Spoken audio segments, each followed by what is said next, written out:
Yeah, pressure is going to be applied whereby men, women, and children are going to want to take that chip. All right. That's why. That's why. Hey, the Job, the fifth chapter, wasn't written in vain, where it says, "My servant shall you." Weren't written in vain. There's a reason why that's there, because people ain't going to be eating. All right. Let me read this, and I'm going to jump into that. Um, yeah, so this is what I actually meant to get before. See how we go on here.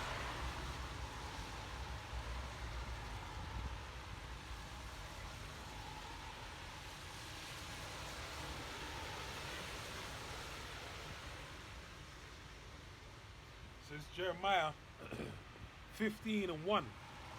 Read down to verse 3. It says, Then said the Lord unto me, though Moses and Samuel stood before me, yet my mind could not be toward this people. Cast them out of my sight. Let them go forth. Alright? And it shall come to pass, if they say unto thee, whether shall we go forth?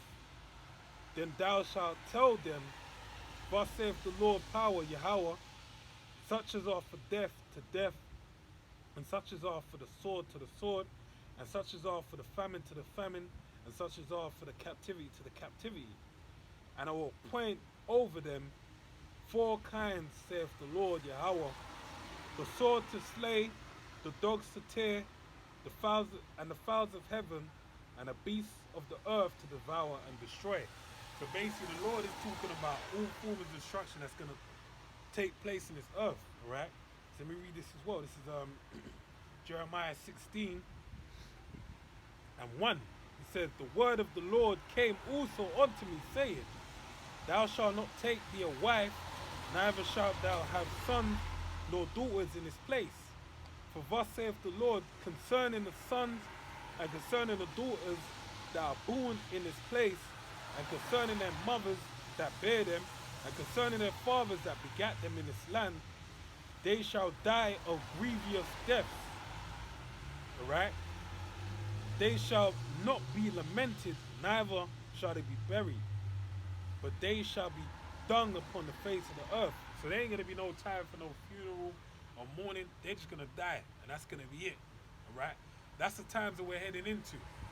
And that's why wisdom, knowledge shall be the stability of our time and the strength of our salvation. Because we know through faith, we see these things, man. Hey, we have, through the Spirit, have terrible dreams, man, of these times to come. And that keeps us in line, along with, obviously, first and foremost being the Word. Because those dreams won't have no effect. At least the Word weren't there to filter them by. Basically. Right? If the Word weren't there, them dreams wouldn't have no effect. Just be like, you just, whatever. But when you dreaming of those said things and you feel like you're in the midst of these things happening, then that keeps you sharp in line and in check, basically. Right? So it says, they shall die of grievous deaths. They shall not be lamented, neither shall they be buried. So no one ain't gonna cry for them. Because guess what? They're gonna be worrying about them said perils I read previously in Jeremiah the 15th chapter. They're gonna be worrying about that stuff, right? They're gonna be thinking, shit, man, I need to watch my back that I don't die either. Says, neither shall they be buried. There ain't gonna be no time to bury them, man. It's gonna be too crazy. Right? And remember, Esau's gonna be harvesting organs as well, man. Hey, it reminds me when I forgot, man, because I meant to do a video on this, but I'm gonna do a video on it. It basically, now legally in the UK, it's been established that everyone that hasn't opted out of, hasn't been recorded as to opting out of basically when they died, the organs being allowed to be used for blood transfusion, all that type of stuff. Basically, if you don't opt out of it, and it's recorded, mind you, you're basically at one with them. When you die, they can open your body up and use your liver, use your brain, whatever they need to use it for, to do what they're doing. They can basically make you into a sideshow, basically, right? But reading on, it says, but they shall be as dung upon the face of the earth. So there's just going to be bodies stacked on bodies. Alright? And they shall be consumed by the sword and by famine, and their carcasses shall be meat for the fowls of heaven and for the beasts of the earth.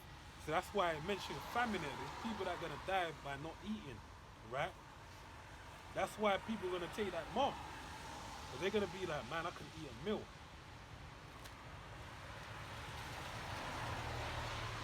So now this is a Revelation 14 and 8. I'm going to read down to verse 12 for a reason. And there followed another angel saying, Babylon is fallen, that great city, because she made all nations to drink the wine of the wrath of her fornication. Right? That being the image of the beast. She made all the nations basically to adhere unto their ways, and in doing so, guess what? They got a judgment coming, man. Right? So it says, and the third angel followed them, saying with a loud voice, if any man worship the beast and his image and receive his mark in his forehead or his hand, right, any part of your body basically, the same shall drink the wine of the wrath of Yahweh, which is poured out without mixture into the cup of his indignation, and he shall be tormented with the fire and brimstone.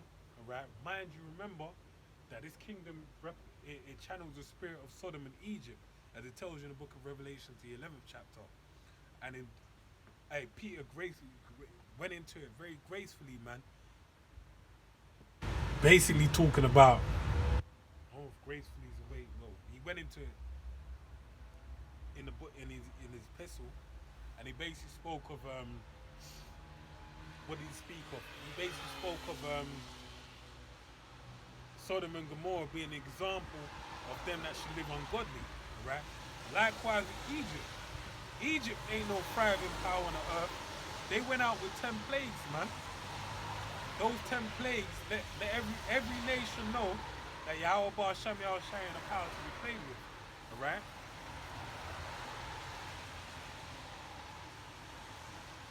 It says, the same shall drink the wine of the wrath of Yahweh, which is poured out without mixture. They're going to drink it straight without no chaser, alright?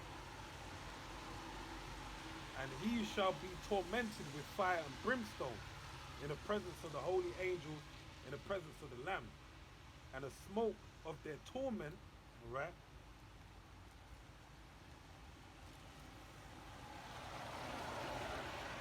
ascendeth up forever and ever for a said time, basically.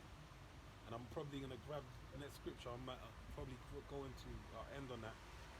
And they have no rest day nor night who worship the beast and his image, and whosoever receiveth the mark of his name. Alright? Hey, so one thing,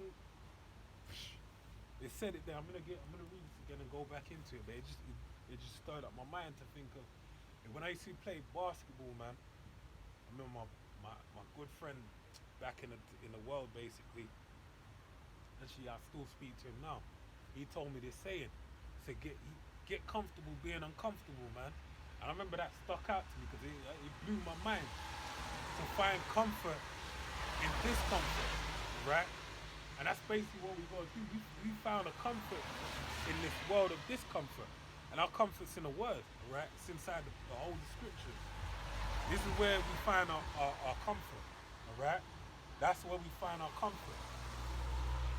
But then in finding our comfort in it, allows us to maneuver through this kingdom of discomfort. It allows us to establish some form of comfort here. Not that we're going to stay here forever, but it allows us to basically maneuver without losing our shit, basically, all right?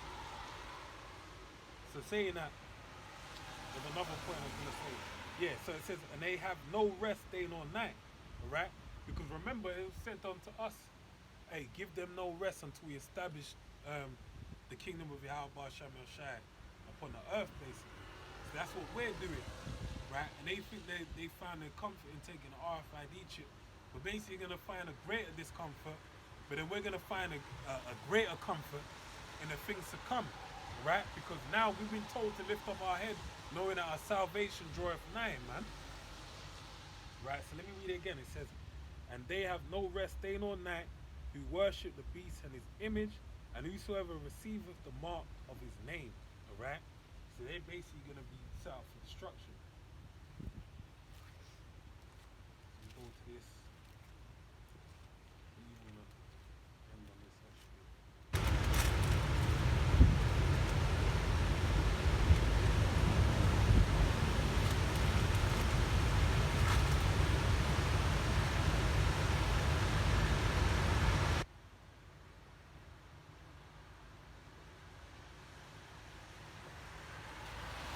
I read this earlier actually in a video I did, but I'll close out with it.